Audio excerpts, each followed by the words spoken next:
I'm Kandrax, a wizard from the Shadowlands. I'm Zonan, a blue-blooded barbarian.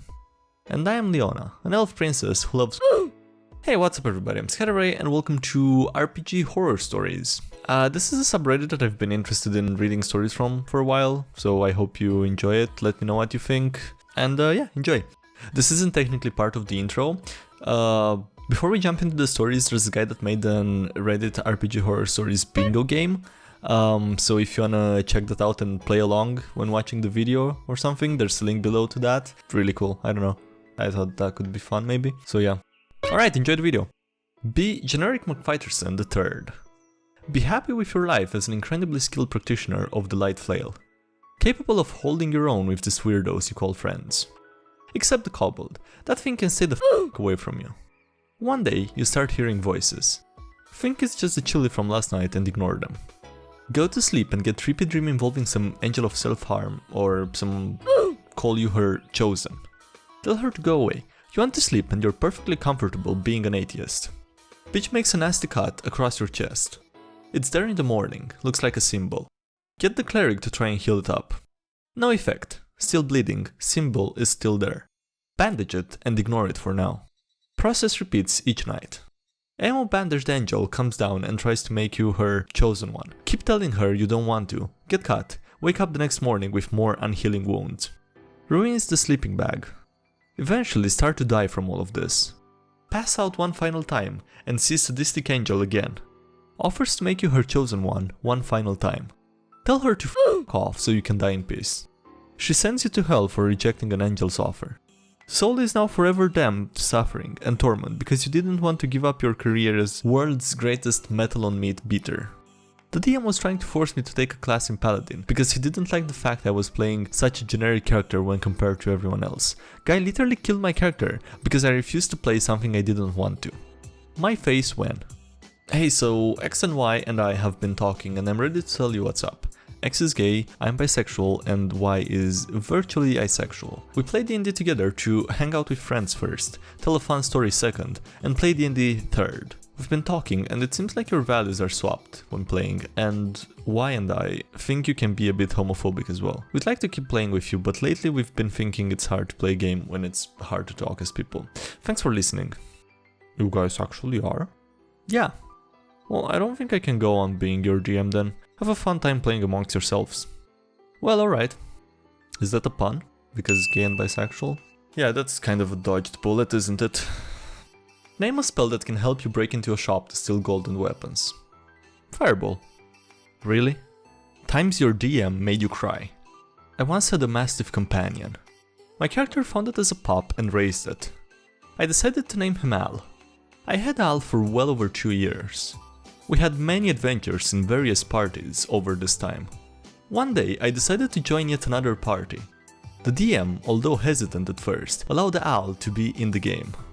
Over the course of the campaign, the DM started showing disdain for Al. He would consistently complain that Al was OP due to him having a natural tracking ability and was able to sense anything dangerous nearby. He would consistently give Al disadvantage on any perception check he made and would target Al in multiple encounters. Anytime I asked him if anything was wrong, the DM would just say no. Then one session, the DM told me that Al had disappeared and that I had to track him down.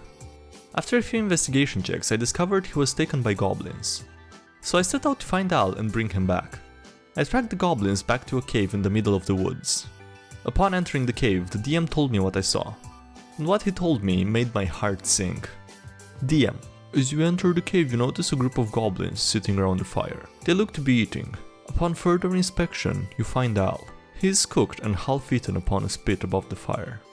Upon hearing this, the table went silent. After a few seconds, I began to tear up. The DM groaned and asked why I was crying.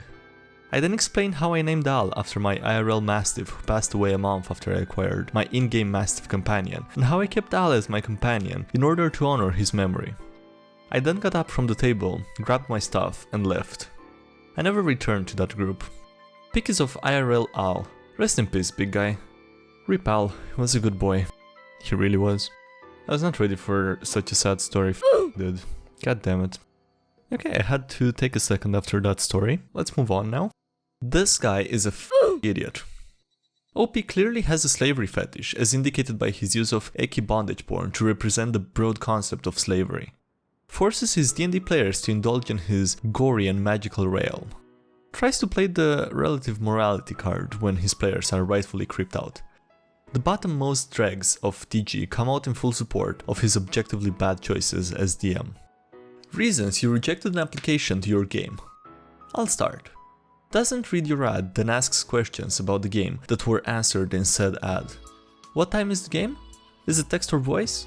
Are we playing on Roll20? You'd know this shit if you read my post, you illiterate spastic. It just shows that you aren't worth my time because you don't pay attention and can't follow directions. Why does this happen so frequently? Be running an Adventurers League campaign. Dude walks in, wanting to join our group. Dude looked and smelled like the type of stoner that could make Tommy Chong quit smoking weed. Tell him it's a tier 1 group and if he has a character in mind. Guy then asks me, is it okay for me to use my level 19 wizard? All my whats. No, unfortunately this is a group for levels 1 to 5, but we can scale down your character if that's okay with you. Stoner dude looks at me with a glazed half-baked look. Bro, I've already leveled this character up to 19, I don't want to scale him down. Okay, well, did you have any other ideas for a character? I want to play my wizard. I get that, unfortunately your character is too high of a level. So, just make everyone else level 19, you're the DM, right? Dude, this isn't how AL works, I can't just poof everyone into level 19. Well, screw you then. Stoner dude then walked away. A few weeks later, he came in bothering one of the other DMs. At first, the DM said no, but the owner-organizer, Dale, forced the DM to accept. Dale. Worst player thread. Be me, 19. Just moved to the Midwest for a better job and cheaper living. Have the urge to play some D&D. Decide to join Adventurers League. Join up with a new tier 1 group. Group is run by an OG DM from the Gigaxian era. Players consisted of a half-elf sorcerer, me, a chill paladin, Palibro, Palibro's sister who was playing a wizard, Sarah, and the rogue we'll call Evil Child, EFC. EFC was about 14, was very hyperactive, and was the son of the DM. To DM's credit, he was a really good parent and an even better DM who punished EFC both in and out of the game when necessary. At first, I thought it was awesome that DM was teaching his son how to play D&D. Little did I know that little was going to set my standard for that guys for years to come. To best describe this kid, he was about 5'1", 250 pounds, raggedy blonde hair, and he had the darkest eyes, the devil's eyes. Here is a list of all the he tried to pull. The first session we played, EFC wanted everyone to fight his PC in order for us to prove our worth. EFC would typically interject in almost every conversation. We learned to talk over him. EFC would scream if anyone but him got a kill. EFC would hit on Sarah, even though she made it abundantly clear she was not interested in a spurg who was 4 years younger than her. EFC once killed an important NPC because I thought he was going to kill us. NPC was a little girl. EFC would often bitch that his character was underpowered and call our PCs overpowered. EFC once tried to assassinate my character. EFC once had his character eat an important item that was needed to defeat the end boss. Well, at least he didn't eat the barbarian. EFC would tend to run headfirst into battle rather than sneaking around, you know, like a rogue. EFC would try to use his relationship with the DM to get better loot for himself. Never worked. But all of this was minor compared to the most evil thing anyone has ever done to me. Warning. Gets... So it all started after I had been with the group for 6 months. Sarah and I started dating about a month prior. We had been nearing the completion of our first campaign. We were fighting through the final dungeon to get to the big bad evil guy. DM called for a break so he could call his wife. As Sarah and Palibro decided to get some snacks, I decided to go to the bathroom. Believing it to be safe, I left my phone on the table. After 5 minutes, I came out to find my phone on the floor. Thinking nothing of it other than it might have dropped, I picked it up and put it in my pocket. We then continued with the session. Once it was over, I drove home. Once I got home, I decided to text Sarah goodnight. Text wouldn't go through. I noticed I had no bars. I thought something was wrong, but it could wait until tomorrow. I sent Sarah a message over Facebook telling her goodnight and then went to bed. When I awoke the next morning, I noticed I had a dozen messages over Facebook. They were all from Sarah. The messages ranged from I hate you, why won't you talk to me, to I'm glad we're breaking up. Reading this, I messaged her asking what was wrong. She responded by telling me about how I was texting her last night asking for nudes. She then told me that once she did, I called her ugly and broke up with her. I was confused. I told her it was impossible due to my phone not working. She then sent me screenshots of the messages. They were from my number. Confused, I drove straight to my cell carrier's store. When I got in, I explained that my phone wasn't working. After 3 minutes, she told me that upon further inspection, my SIM card was missing. Who would've guessed, dude? How did you not realize that? What the man?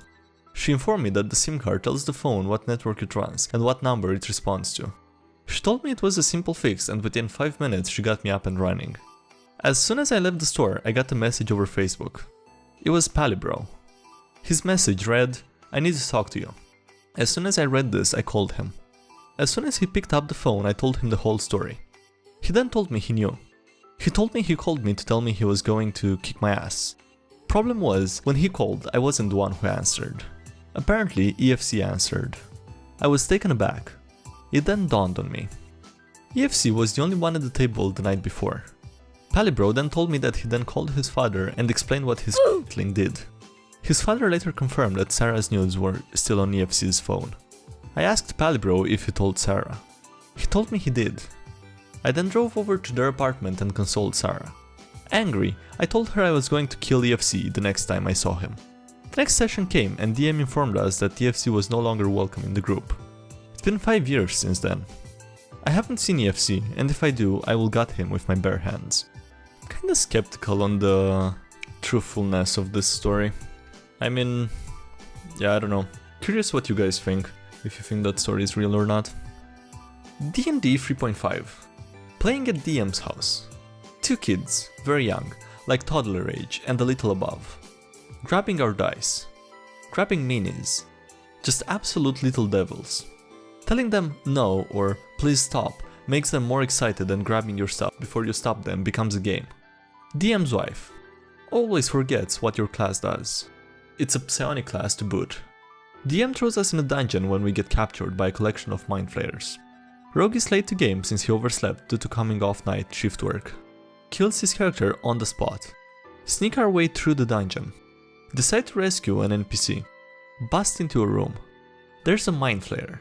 It casts mass stun on the party. Wife walks away to change one of the monster's diapers since he himself. Wife gone. DM Power Word kills his wife after she walked away. My face went that's like a 9th level or some shit and we're level 5. Wife comes back. Finds out she's dead. Starts watching Netflix real loud. What a truly awful time that was. Yeah, that sounds horrible.